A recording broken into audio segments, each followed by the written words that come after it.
I'm Patrick Byers, Horticulture Field Specialist with University of Missouri Extension. Thank you for joining us for our video series, Practical Advice from Successful Farmers. Today the subject is business models. We are Oakwoods Farm. We're a 62-acre diversified farm. We grow vegetables from A to Z and Boer goats for meat and beef cattle as well. We have a half-acre under vegetable production in our gardens.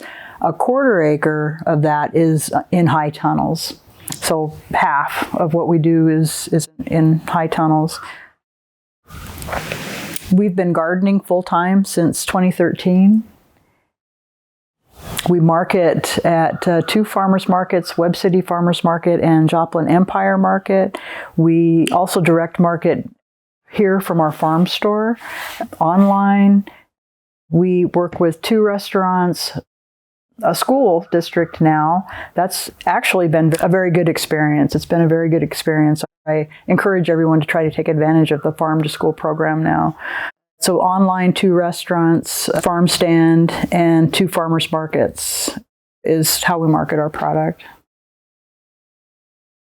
Talking about your school program, I'm always interested with that. Have you had a good response from the kids? I'm always interested with their response to fresh produce. The response from the kids has been wonderful and unexpected. Yeah. When we started with the school district, we started it at a minimum. I would say, well, it was good volume for us. But then the staff and the kiddos liked it so much that they doubled their order. And so that really cleaned us out of lettuce for the remainder of the winter, and we're restocking that now in the high tunnels.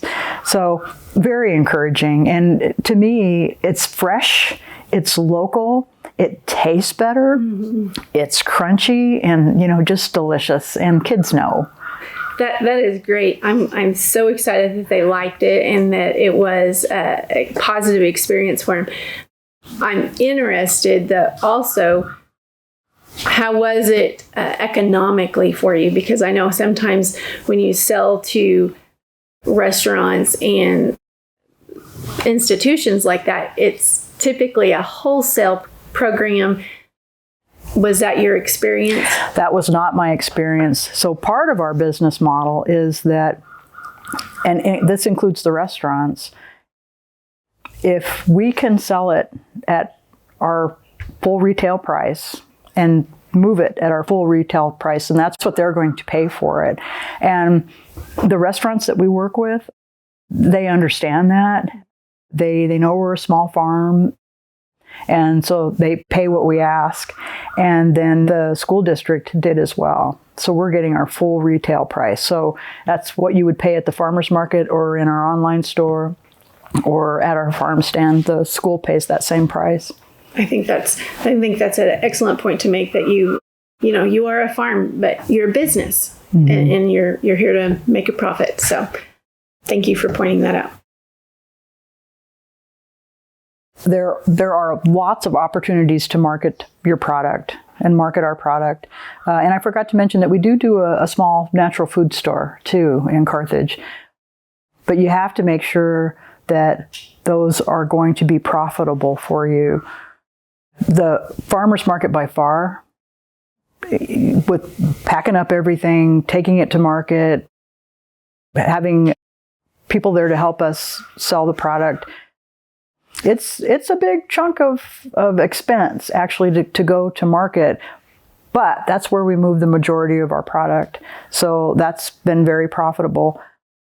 Just make sure that it's profitable for you and that you're not giving your product away just to get it into that grocery store or just to sell it online, and try to stay consistent.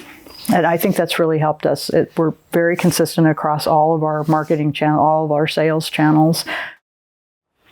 Our presence at the farmers market has really helped to build our business. We've built friendships and relationships with our customers. They know what they can expect from us. So at word of mouth has just been tremendous. And then talking to the customers and trying to find out what's the most convenient method for them to get our produce onto their table. And in some cases, it's, I can't come to the farmer's market. Can we pre-order and then pick it up here or there? Or just trying to figure out where is your customer? What's convenient for them? And that word of mouth is priceless. You did mention that you have a website. How are you funneling people to your website? Social media. At our farm stand, we have a sign up for our newsletter. And people are interested. They want to know what's going on the farm, even though we do this every day.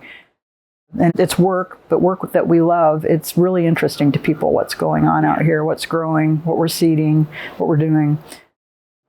So that has helped.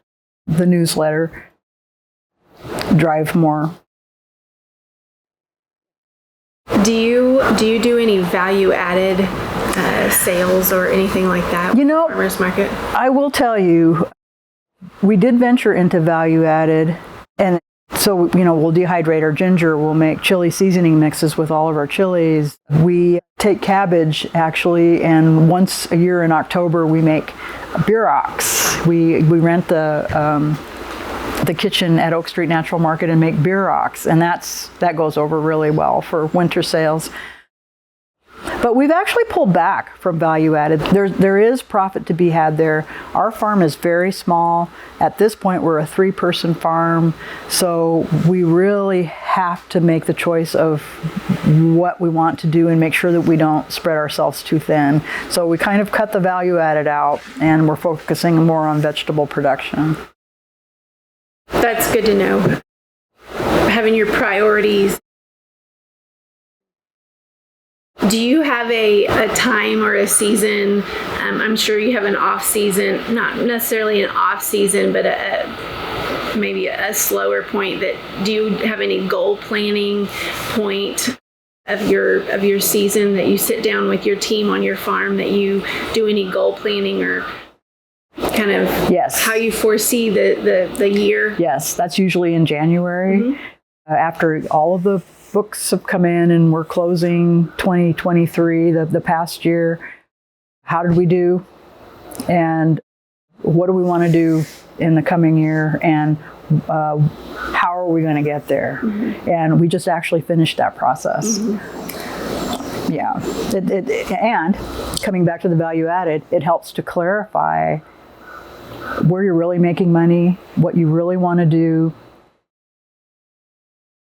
And it just sets you up for not trying to do absolutely everything. Yeah, it helps make some of those decisions for you. Yes. Yes. That's what I have found. Data. Yeah, data helps. Yes, for sure. Would you share with us, Karen, your top tips for maybe a new producer that's wanting to get into lettuce production? For a new producer that's wanting to get into lettuce production, 4 seasons, I would really spend some time with somebody that is doing that successfully. There are local farms around that just might let you work there or tag along, maybe a tour. There's also lots of training. There's this video series. So there's lots of training at Extension. So I would definitely see if you can work somewhere, get some experience under your belt, and then get as much training as you can. Learn from everybody else's mistakes before you spend money and have to make those mistakes yourself. Number 2, cooler.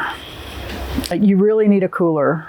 Getting set up with a CoolBot it's fairly inexpensive, but you definitely, if you want to take high quality, fresh produce with a long shelf life that delights your customer, then you definitely need a cooler and a workspace to go with that. The third thing, make sure you understand what your financials are. What is your goal with this? Anybody that knows me knows that I like to run the numbers and know if something is profitable or not. But, understand that. to me, when I see that, oh yeah, we really are making money on this, it is profitable, it is floating the farm, then I get very excited about that and want to just grow that more. Yeah, that makes sense. So get some experience, cooler and wash pack area, and then know what your numbers are. For more information on business models and other parts of this project, Practical Advice from Successful Farmers, check out the website at webcityfarmersmarket.com. This project is made possible with generous support from the Missouri Department of Agriculture Specialty Crop Block Grant Program and is a joint project of University of Missouri Extension, Lincoln University Cooperative Extension, and the Web City Farmers Market.